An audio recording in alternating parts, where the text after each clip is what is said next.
দক্ষিণ কলকাতার বৈশাখী সংঘ প্রত্যেকদিন বিকেলে 5 থেকে 8 বছর বয়সী এক ঝাঁক ক্ষুদে শিক্ষার্থী কোচ তপন চন্দ্রের তত্ত্বাবধানে টেবিল টেনিস অনুশীলন করে এখানে।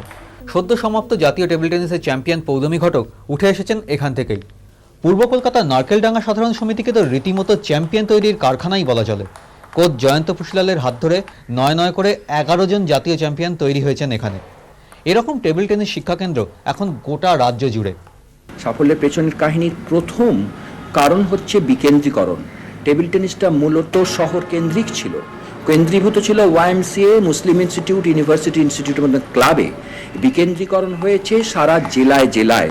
কোনো সময় রাজ্য সংস্থার দাবি করেনি যে এতগুলো চ্যাম্পিয়ন তৈরি করবার পেছনে মুখ্য ভূমিকা তাদের, তারা ফেসিলিটেট করেছে। সাফল্যের অন্যতম কারণ যে বিকেন্দ্রীকরণ, সে কথা বললেন কোচরাও।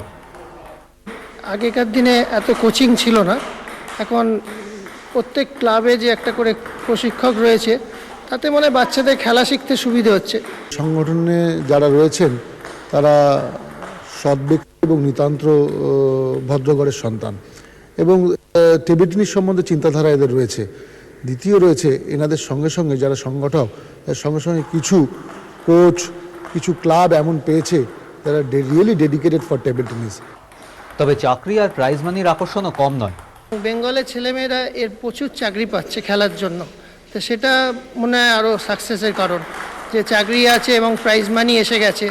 এতে চাকরিটা খুব সহজে পাওয়া যাচ্ছে বলে ছেলেমেয়েরা আজকাল টেবিল টেনিসে আসছে, এবং আমাদের সুবিধা হচ্ছে তাদের মাটির মতন করে গড়ার ক্ষেত্রে।